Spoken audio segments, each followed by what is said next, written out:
These are the Sunday recommendations for my free email list for July the 11th, 2021.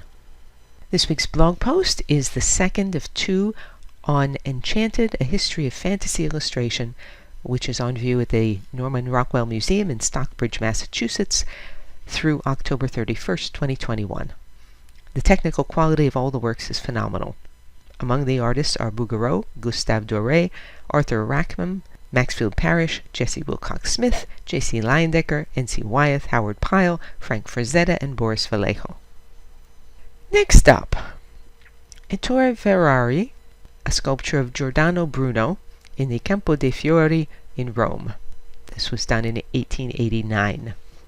Like most Renaissance scientists, including Galileo, whose life overlaps his, Giordano Bruno, 1548 to 1600, was a scientist with religious premises, or a religious man eager to expand scientific knowledge.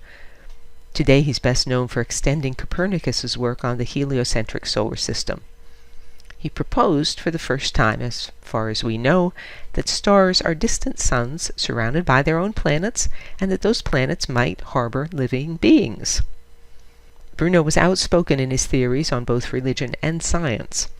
When patrons or colleagues disapproved, instead of quietly changing his position, Bruno simply moved on, from Naples to Venice, Padua to Lyon, Geneva to Paris, Wittenberg to Prague.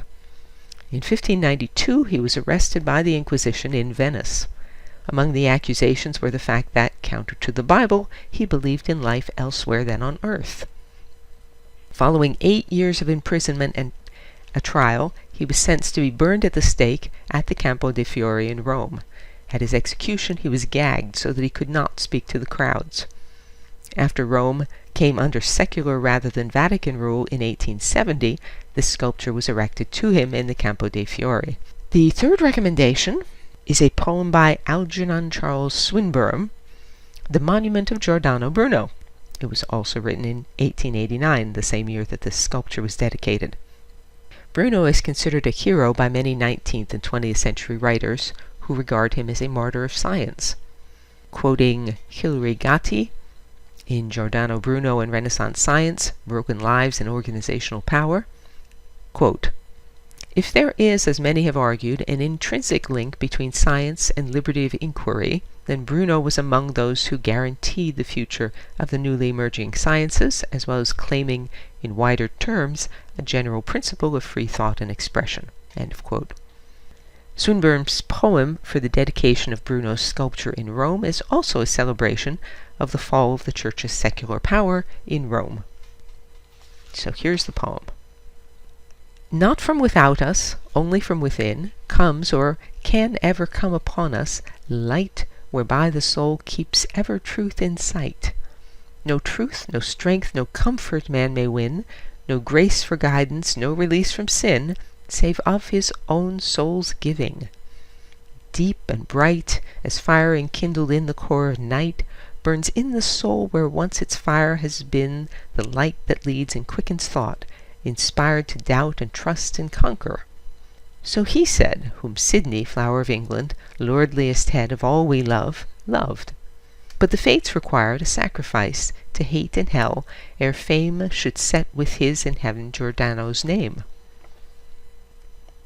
Second stanza. This is about the Catholic Church.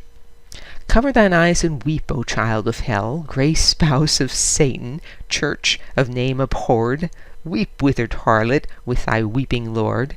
Now none will buy the heaven thou hast to sell, at price of prostituted souls, and swell thy loveless list of lovers. Fire and sword no more are thine, the steel, the wheel, the cord, the flames that rose round living limbs and fell in lifeless ash and ember, now no more approve thee godlike. Rome, redeemed at last from all the red pollution of thy past, acclaims the grave bright face that smiled of yore, even on the fire that caught it round and clomb to cast its ashes on the face of Rome. The fourth recommendation this week is a movie that is currently out in theaters. DianeDurantewriter.com has hundreds of posts on sculpture, painting, architecture, and my other obsessions.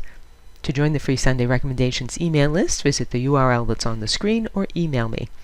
And you can say, "Well done, Diane," or support my work and receive rewards by means of the tip jar on dianerantywriter.com. As always, thanks for listening.